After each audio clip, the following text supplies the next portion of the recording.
Hello, माझं नाव श्रेया किशोर वाडवे आहे आणि मी आता MBBS सेकंड इयरला आहे. तर मी ॲक्च्युली 11-12मध्ये शिंदे सरांकडे अश्युरन्स इन बायोलॉजी AIB ह्या क्लासमध्ये शिकायला होते.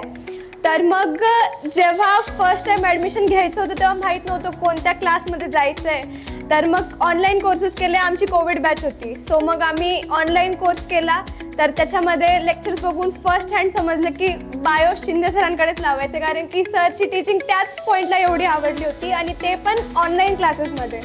सो मग त्यानंतर जसं आमची कोविडची बॅच होती तर पहिले 5-6 महिने आम्ही कोविडमध्येच काढले होते, म्हणजे ऑनलाईन लेक्चर्समध्येच काढले होते. पण स्टील असं सगळ्यांना वाटत होतं की काय ऑनलाईनमध्ये काय अभ्यास होणार आहे.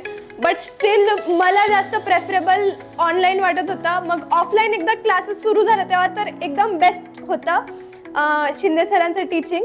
आणि त्यानंतर जे टेस्ट्स होते क्लासमध्ये ते रेग्युलरली व्हायचे, म्हणजे संडे टू संडे टेस्ट असायचे.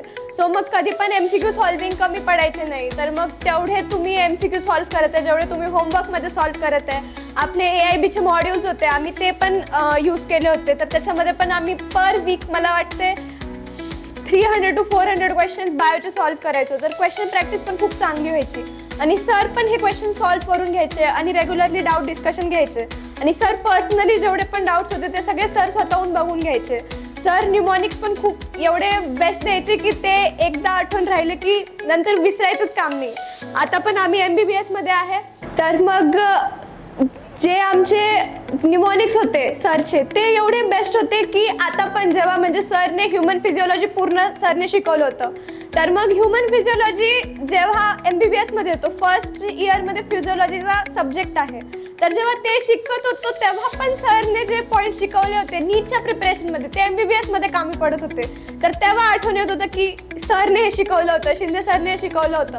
आणि त्यांच्यामुळे फिजिओलॉजी पण MBBSचा सब्जेक्ट पण एवढा परफेक्ट झाला होता की मग नंतर बघायचंच काम पडलं नाही. म्हणजे दरवेळेस असं आठवायचं हां शिंदे सरने शिकवलं आहे हे असं करून. मग आता 11th आणि 12thमध्ये काढलं, पूर्ण प्रिपरेशन केलं, सरचा सपोर्ट होता.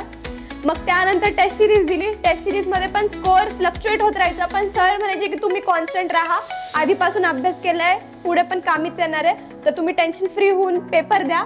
नीटचा पेपर झाला 2023मध्ये.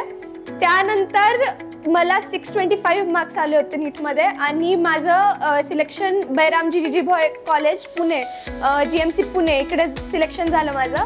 आणि तिथे आता मी सध्या सेकंड इयरला आहे आणि तिथे पण म्हणजे एक्सपिरियन्स एवढा चांगला आहे कॉलेजचा. कॉलेज लाईफ वेगळी आहे एकदम नीटपेक्षा. तर तुम्हाला वाटत असेल की 11-12मध्ये खूप म्हणजे काय नंतर जाऊन पण असायचं, पण नाही. College life is way different than what you are preparing for right now. So don't give up, just continue what you are doing. Meet with your mentors, meet with your teachers, study hard, don't give up on studying. That is the most important part in this journey where you are, and everything will be all right. Thank you, best of luck.